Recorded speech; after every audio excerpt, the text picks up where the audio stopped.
a lot of Americans do, the general public out there, they think they do mammograms. You know. That's right, and they don't. And one of the things that Komen discovered in really doing an audit of all of its grants to be better stewards of their donor dollars is the following: that we could give more mammograms if we went direct to the mammography providers. On top of that, 95% of Planned Parenthood's quote clients are under the age of 40. The average age of a woman going to a Planned Parenthood clinic is 24. Women who are not even eligible for a screening mammogram. So it begs the question, exactly who were they even trying to refer out for mammograms? So what you got here? So what you got here? Excuse me for interrupting, Tony. Go what ahead, you Tim. got Go here is what the battle was about that they caved on, which I can't believe they didn't calculate all this before they got started. But it's talking about the Susan G. Komen Well, organization. let me jump in and tell you why we didn't. Okay. Because we really believed we had a professional agreement with an organization that had been a longtime partner of Komen's. In addition to that, Komen's president and CEO insisted on hiring a consultant who would, quote, manage the left, and that individual was Hillary Rosen of SKD Knickerbocker of Ann Romney has never worked a day in her life, infamy, and believed that she was sort of smoothing the way, if you will, on the other side. And even on the day that Planned Parenthood went to the press and unleashed its attack, Hillary Rosen was in the Komen offices and said, this is nothing to worry about. They're not going to make a big deal about this.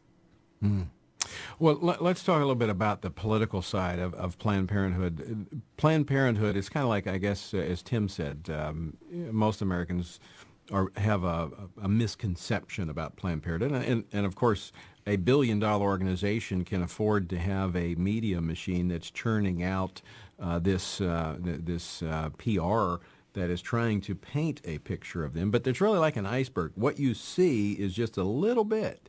But underneath, they are this mammoth political operation that we saw come to life in a more prevalent way in the recent election. That's exactly right. They are an extraordinarily powerful political player. And yes, Planned Parenthood has a $1 billion budget, but almost half of that comes from our tax dollars, whether local, state, or federal tax dollars, almost half of it. In this election cycle, Planned Parenthood spent over $15 million in political campaign ads. They had a specific strategy to go out and target 1 million women whom they deemed to be on the fence about Romney versus Obama and just pummeled them with messaging from their side of it. In addition to that, there are dozens of PACs, 527s, independent expenditure organizations. Cecile Richards, when she became president of Planned Parenthood, laid out her goal for the organization, and I find this fascinating. She said her goal was to make Planned Parenthood, quote, the largest kick-butt political organization there is, end quote. I thought it was about women. Exactly. Isn't that fascinating? And they engaged political front, not just on abortion issues and on issues to keep their government funding flowing.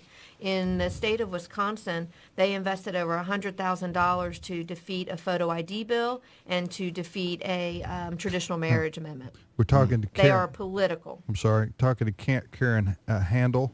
Her book is called Bullyhood. Bullyhood is available. Go to the visit this website, folks, plannedbullyhood.com. It's a play on words, obviously, from Planned Parenthood. Plannedbullyhood.com.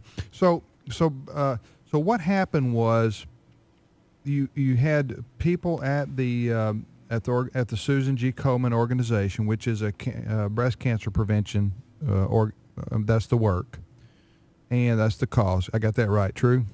That's right. Okay. That's exactly right. So you had complaints from people over the years, I guess, saying, listen, I want to support your work, but you're giving money to Planned Parenthood, and Planned Parenthood is the largest provider of abortions in the country, so it goes against my conscience to be able to give money to your organization, which you're going to turn around and give to an abortion provider. So I can't, I'm having a hard time with this.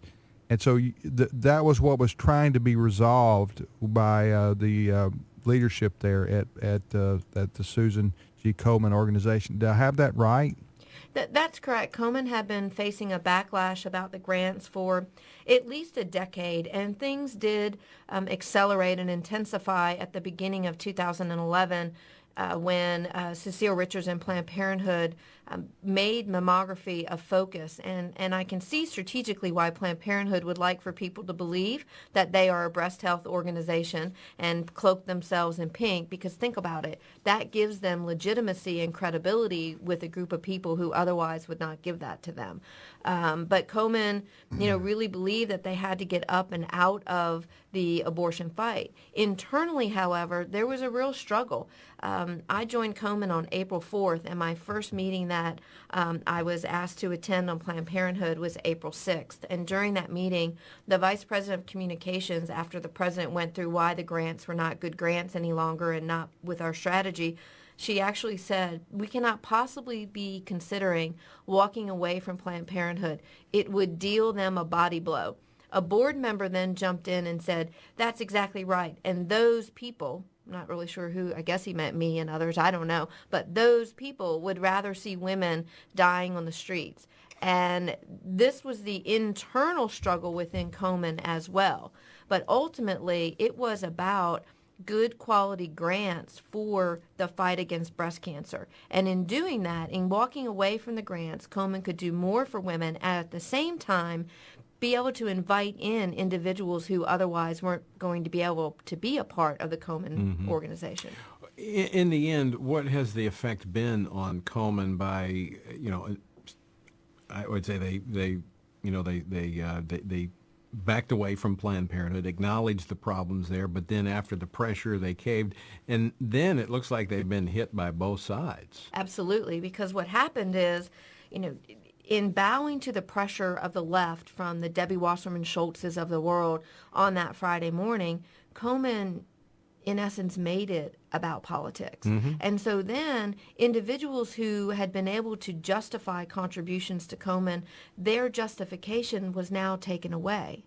And on top of that, there was tremendous press. If you remember the timing of that week, ironically, Planned Parenthood went to the press on the same week as the announcement of the supposed compromise on the HHS contraception issue. Right. And the Komen press was so intense, so many more people knew about the grants that didn't know about them before.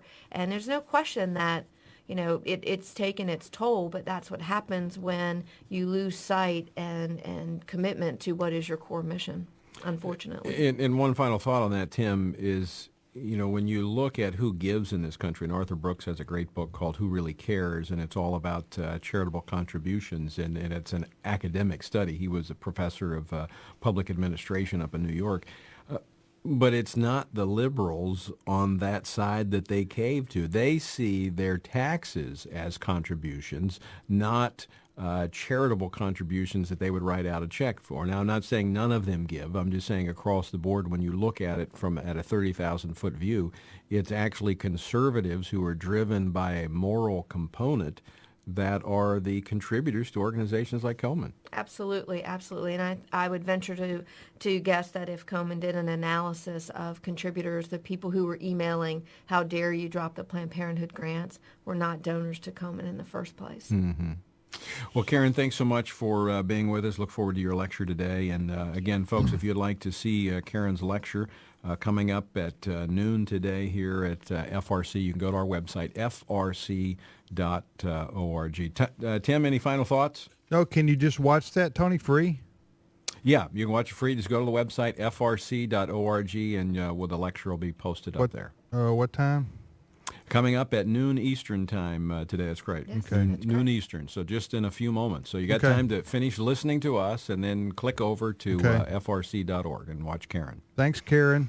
Thank you very much, Tim, and Thanks. you, Tony. Merry Christmas and all the very best, most wonderful blessings for the new year as well. Thank you. Amen. Thank you, Karen. You're listening to All right. to the Washington Watch edition of Today's Issues on American Family Radio. I'm Tim Wildman with Tony Perkins. Back to the argument. We're having a little friendly discussion here because Brother Tim here, if I can speak in third person, is trying to understand the thinking of the. I'd like to understand the thinking of both parties there in Washington D.C. when it comes to the debt and deficit, because it threatens to really wreak havoc on America, and in the soon coming years. And I wanted to ask Tony. I was asking Tony.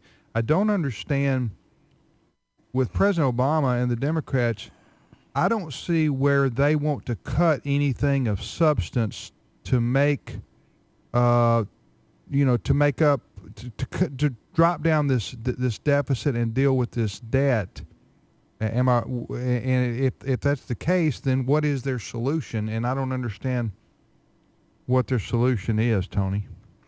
Well, let me step back and say, let me take it out of a party context and put it into a different ideology or an ideological context. I mean, you and I look at this from a different perspective than many in Washington, and not just those on the Democratic side. There's some on the Republican side as well. And this is, in my analysis, this is what it comes down to, and it's not just this issue; it's many issues. It is a competing worldview. Okay, you have we're looking at this from a biblical worldview. There are set principles that if you violate, there are consequences. All right.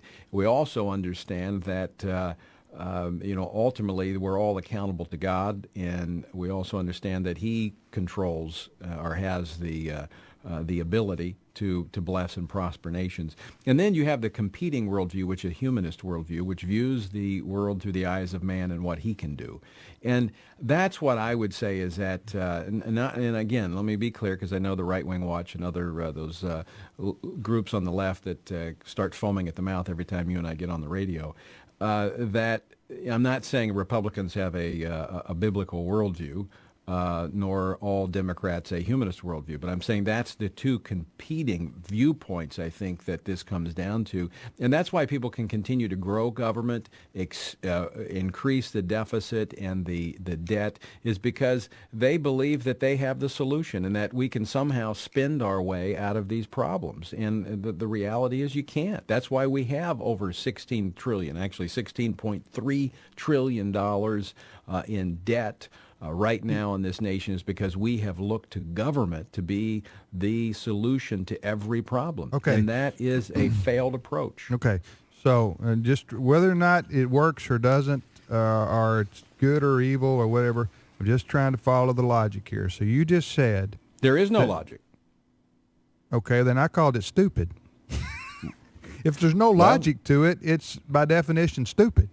If you continue, if you continue to do the same thing, expecting to have different results, unless your intent is to bankrupt the country. Well, that's the only point I disagree with you. I don't think their intent is to bankrupt the country. I think their intent is that they think that somehow that they'll be able to work their way out of this ditch or this hole that they're digging, because that is the mentality of the humanist world. Through what? Evolution. No. I mean, you said something earlier about they think that we can spend our way out of this debt. Yeah, I mean, but their idea is government is good, or big government is good, and that somehow government is, if we spend enough government money, it'll make things work. What if that doesn't work? That's the same thing. It doesn't work. We know it doesn't work. Karl Marx tried that. It doesn't work.